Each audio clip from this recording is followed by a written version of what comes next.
Hello friend, welcome to education tutorial channel. आज हम current affair के प्रश्न पढ़ेंगे। आज का हमारा पहला प्रश्न क्या है कि विश्व जल सप्ताह 2022 का आयोजन किया जा रहा है कहाँ पर। तो देखिए फ्रेंड, 2022 तक जो है विश्व जल सप्ताह दिवस का आयोजन किया जा रहा है।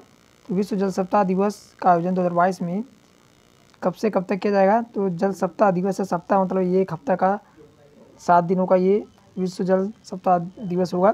तो 23 अगस्त से 1 सितंबर तक विश्व जल सप्ताह 2022 का आयोजन किया जा रहा है। अगला प्रश्न देखिए, विश्व जल दिवस कब मनाया जाता है। तो विश्व जल दिवस 22 मार्च को मनाया जाता है। विश्व जल दिवस, तो विश्व जल दिवस 22 मार्च को मनाया जाता है। और विश्व पृथ्वी दिवस कब मनाया जाता है। तो 22 अप्रैल को मनाया जाता है। 22 अप्रैल को फ्रेंड देखिए, ये आपको विश्व पृथ्वी दिवस मनाया जाता है 22 अप्रैल को। और 22 मई को क्या मनाया जाता है। तो 22 मई को जैव विविधता दिवस मनाया जाता है।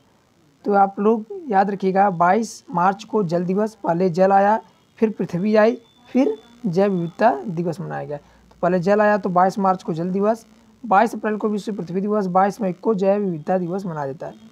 अगला प्रश्न क्या है कि बहुत ही महत्वपूर्ण प्रश्न है। फहमीदा अजीम, जिन्हें 2022 के पुलित्जर पुरस्कार के लिए चुना गया, किस देश में है। तो फहमीदा अजीम, जिन्हें 2022 के पुलित्जर पुरस्कार के लिए चुना गया, वो किस देश में है। तो वो बांग्लादेश में है। तो बांग्लादेश के फहमीदा अजीम, जिन्हें 2022 के लिए पुलित्जर पुरस्कार के लिए चुना गया, वो कहाँ के रहने वाले हैं। तो बांग्लादेश के रहने वाले हैं। अगला प्रश्न क्या है कि ऑस्कर अवार्ड, 94वां ऑस्कर अवार्ड जो है वो किस फिल्म को दिया गया। तो फिल्म कोडा को दिया गया 94वें ऑस्कर अवार्ड। तो ये 94वां ऑस्कर अवार्ड है, कोडा फिल्म को दिया गया, जिसके अभिनेता में किसे दिया गया, विल स्मिथ को। अगला प्रश्न क्या है कि हाल ही में FTX क्रिप्टो किसने जीता है। तो फ्रेंड देखिए, FTX क्रिप्टो किसने जीता है। तो मैग्नस कार्लसन ने FTX क्रिप्टो कप जीता है। मैग्नस कार्लसन ने। ICC महिला वर्ल्ड कप 2022 की विजेता कौन है। तो ICC महिला वर्ल्ड कप 2022 की विजेता ऑस्ट्रेलिया रही है। ICC महिला वर्ल्ड कप 2022 की विजेता। अगला प्रश्न क्या है कि हाल ही में किसे यूनेस्को शांति पुरस्कार 2022 से सम्मानित किया गया। तो फिर देखिए, हाल ही में यूनेस्को शांति पुरस्कार 2022 से किसे सम्मानित किया गया। तो एंजेला मर्केल को यहाँ पर यूनेस्को शांति पुरस्कार 2022 से सम्मानित किया गया है। अगला प्रश्न क्या है कि G7 की बैठक 2022 में जो है कहाँ पर होगी। तो G7 की बैठक 2022 में जर्मनी में होगी। और ब्रिक्स की तो ये चाइना। अगला प्रश्न क्या है कि 27 अगस्त 2022 को पहला इंडिया महिला जूडो टूर्नामेंट 2022 कहाँ से शुरू होगा। तो फिर देखिए, 27 अगस्त 2022 को पहला खेलो इंडिया महिला जूडो टूर्नामेंट, ये देखिए फ्रेंड, खेलो इंडिया महिला जूडो टूर्नामेंट है। और ये 2022 में कहाँ से शुरू होगा। तो ये महिला जूडो खेल जो है ये गुवाहाटी असम से स्टार्ट होगा। अगला प्रश्न क्या है कि अगस्त 2022 में भारतीय विदेश मंत्री ने किस देश में भारतीय दूतावास का उद्घाटन किया है। तो अगस्त 2022 में भारतीय विदेश मंत्री ने किस देश में भारतीय दूतावास का उद्घाटन किया है। तो देखिए फ्रेंड, अगस्त 2022 में भारतीय विदेश मंत्री ने किस देश में तो ये उद्घाटन किया है। तो ये देखिए, पराग्वे में उद्घाटन किया है। और राजधानी पराग्वे की कहाँ है, असुनसियोन, जहाँ के राष्ट्रपति हैं मारियो असोदा। 24 अगस्त 2022 को किस देश में हाइड्रोजन से चलने वाली यात्री ट्रेनों का दुनिया का पहला बेड़ा लॉन्च किया गया। तो फ्रेंड देखिए, बहुत ही महत्वपूर्ण प्रश्न है। महत्वपूर्ण प्रश्न क्यों है, क्योंकि इस समय जानते होंगे कि आप हाइड्रोजन से चलने वाली कार, ट्रेन, बस जो है चलाई जा रही हैं। आपके इंडिया में भी, हमारे इंडिया में भी हाइड्रोजन से चलने वाली एक कार चलाई गई, जो सड़क परिवहन मंत्री हैं नितिन गडकरी। उन्होंने जो है मुंबई में एक शायद कार चलाई, हाइड्रोजन से चलने वाली कार थी। तो यहाँ पर देखिए, किस देश में हाइड्रोजन से चलने वाली ट्रेनों का दुनिया का पहला बेड़ा लॉन्च किया, मतलब ऐसा कौन सा देश है जहाँ पर हाइड्रोजन से चलने वाली पहली ट्रेन चलाई गई। तो है जर्मनी। नाम याद रखिएगा आप लोग। अगला प्रश्न क्या है कि 23 अगस्त 2022 को केंद्रीय प्रभारी उद्योग मंत्री महेंद्र नाथ पांडे ने कहाँ पर एशिया की पहली कागज मिल नेपाल लिमिटेड का लोकार्पण किया। तो फिर देखिए, 23 अगस्त 2022 को केंद्रीय भारी उद्योग मंत्री महेंद्र नाथ पांडे ने कहाँ पर एशिया की पहली कागज मिल नेपाल लिमिटेड का लोकार्पण किया है। तो ये बुरहानपुर मध्य प्रदेश में इसका लोकार्पण किया है। अगला प्रश्न क्या है कि चर्चा में रही अन्ना मणि कौन है। तो अन्ना मणि कौन है। तो अन्ना मणि ये मौसम वैज्ञानिक हैं, आप लोग इसे कैसे याद कर सकते हैं। तो देखिए अन्ना मणि है। जब छोटे छोटे बच्चे होते हैं तो वो पानी को अन्ना कहते हैं कि अन्ना दे दो मतलब वो पानी कहते हैं, पानी को वो अन्ना से रिप्रेजेंट करते हैं, अन्ना दे दो, अन्ना अन्ना कर कहते हैं। तो अन्ना पानी से संबंधित है और पानी मौसम से संबंधित है। तो मौसम वैज्ञानिक हैं ये अन्ना मणि। अगला प्रश्न आपका क्या है कि देश में निर्मित पहला विमान वाहक पोत कौन सा है। तो फ्रेंड देखिए देश में निर्मित पहला विमान वाहक पोत कौन सा है, तो है आईएनएस विक्रांत। आईएनएस विक्रांत जो है वो देश में निर्मित पहला विमान वाहक पोत है।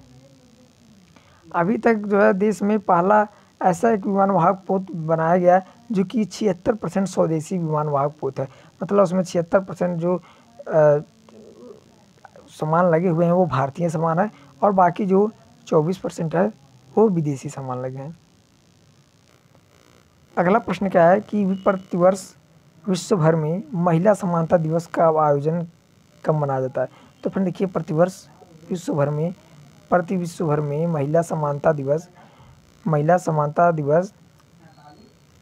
कब मनाया जाता है। तो 26 अगस्त को मनाया जाता है।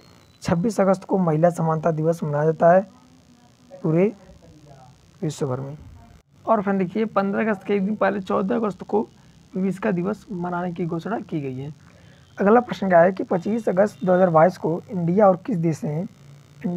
किस देश ने कासियारा नदी के अंतरिम जल बंटवारे पर समझौता ज्ञापन मऊ को अंतिम रूप दिया है। तो फ्रेंड देखिए कि इंडिया और किस देश ने कुसियारा नदी के अंतरिम जल बंटवारे पर समझौता ज्ञापन को अंतरिम रूप दिया है। तो ये बांग्लादेश और भारत के बीच में कुसियारा नदी परियोजना पर जो है यहाँ पर बंटवारा हुआ है। अगला प्रश्न क्या है कि नर्मदा नदी देखिए अमरकंटक की पहाड़ी का इसका उद्गम स्थान है। नर्मदा नदी का उद्गम पूछा जाता है प्रश्न में। ऐसे प्रश्न आपके आ जाते हैं कि नर्मदा नदी का उद्गम कहाँ पर है। तो नर्मदा नदी का उद्गम अमरकंटक की पहाड़ी से उद्गम होता है।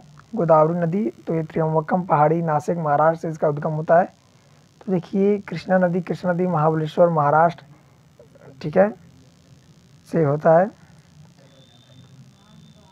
अगला क्या है कावेरी नदी का उद्गम देखिए कोडागू कर्नाटक से होता है। और ये सहायक नदी है किसकी, हेमवती कौबिनी की। इस पर मैटूर बांध बनाया गया है। तो यहाँ पर देखिए नर्मदा नदी ये अमरकंटक की पहाड़ी से निकलती है नर्मदा नदी। गोदावरी नदी त्रियम्बक पहाड़ी से जो कि महाराष्ट्र के नासिक में है। कृष्णा नदी का उद्गम महाबलेश्वर महाराष्ट्र से होता है। कावेरी नदी का उद्गम कोडांग कर्नाटक से होता है। कोडांग कर्नाटक की सहायक नदी है हेमवती काबिनी से। अगला प्रश्न क्या है आप लोग का, प्रमुख बांध है। प्रमुख बांध हम देख लेते हैं एक नज़र में। देखिए प्रमुख बांध ये स्ट्रेटेजी का प्रश्न है कि सलाल परियोजना किस नदी पर है। तो सलाल परियोजना ये चेनाब नदी पर है। सलाल परियोजना चेनाब नदी पर। तुलबुल परियोजना ये देखिए गुजरात की झेलम नदी पर है तुलबुल परियोजना।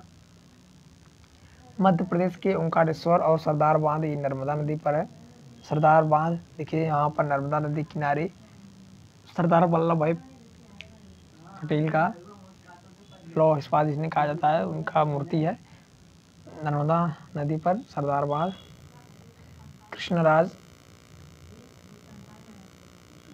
कृष्णराज सागर बांध कर्नाटक की कावेरी नदी के ऊपर बनाया गया कृष्णा सागर बांध। अगला प्रश्न क्या है कि 25 अगस्त 2022 को किसी रक्षा अनुसंधान एवं विकास संगठन DRDO का अध्यक्ष नियुक्त किया गया। तो देखिए समीर वी कामत। ये बहुत महत्वपूर्ण प्रश्न है। इसके पहले जो अध्यक्ष थे DRDO की वो जी सतीश रेड्डी थी। तो अब जी सतीश रेड्डी की जगह पर समीर वी कामत को बनाया गया DRDO के अध्यक्ष के रूप में। अगला प्रश्न क्या है, अगस्त 2022 में आयोजित 14वीं अंडर-18 एसोसिएशन वॉलीबॉल चैंपियनशिप 2022 का खिताब जीता है। तो देखिए फ्रेंड यहाँ पर अगस्त 2022 में आयोजित 2014 अंडर-18 पुरुष एशियन वॉलीबॉल चैंपियनशिप 2022 का खिताब जीता। कौन जीता? तो ये जापान जीता है। अगला प्रश्न क्या है कि 5 सितंबर 2022 को राष्ट्रपति श्रीमती द्रौपदी मुर्मू कितने शिक्षकों को वर्ष 2022 के लिए राष्ट्रीय शिक्षक पुरस्कार नीति प्रदान करेंगी। देखिए, राष्ट्रपति द्रौपदी मुर्मू है वो 15वीं नंबर की राष्ट्रपति हैं और उन्होंने 46 शिक्षकों को सम्मानित करने की घोषणा की है। अगला प्रश्न क्या है कि किसे IMF में कार्यकारी निदेशक की नियुक्ति की मंजूरी दी गई है। तो डॉक्टर कृष्णमूर्ति सुब्रमण्यम को IMF में कार्यकारी निदेशक नियुक्ति को मंजूरी दी गई है। अगला प्रश्न क्या है फ्रेंड, कौन दुनिया भर में अकेले उड़ान भरने वाली सबसे कम उम्र के व्यक्ति बने हैं। कौन दुनिया भर में अकेले उड़ान भरने वाले व्यक्ति में सबसे कम उम्र के व्यक्ति कौन बने हैं। तो हैं मैक रदरफोर्ड। मैक रदरफोर्ड दुनिया भर में उड़ान भरने वाले कम उम्र के व्यक्ति बने हैं, मैक रदरफोर्ड। अगला प्रश्न क्या है कि 26 अगस्त 2022 को शिमला अंतर्राष्ट्रीय फिल्म महोत्सव का कौन सा संस्करण शुरू हुआ है। तो ये 8वां संस्करण शुरू हुआ है। शिमला अंतर्राष्ट्रीय फिल्म महोत्सव का 8वां संस्करण शुरू हुआ है। अगला प्रश्न क्या है कि अनंगताल झील जिसे हाल ही में राष्ट्रीय महत्व का स्मारक घोषित किया गया है, किस केंद्र शासित प्रदेश में स्थित है। तो अनंगताल झील ये नई दिल्ली में स्थित है। अनंगताल झील जिसे राष्ट्रीय महत्व का स्मारक घोषित किया गया। अगला प्रश्न क्या है कि किस नेता को लिबरी मेडल 2022 से सम्मानित किया जाएगा। किस नेता को लिबरी मेडल 2022 से सम्मानित किया जाएगा। तो देखिए फ्रेंड, यहाँ पर किस नेता को लिबरी मेडल 2022 से सम्मानित किया जाएगा। तो है व्लादिमीर जेलेंस्की को यहाँ पर आपको किस नेता को लिबर्टी मेडल 2022 से सम्मानित किया जाएगा। तो है व्लादिमीर जेलेंस्की, यूक्रेन के राष्ट्रपति। तो आज के लिए बस इतना ही, मिलते हैं नेक्स्ट वीडियो में। आप वीडियो को लाइक कीजिए, शेयर कीजिए। धन्यवाद।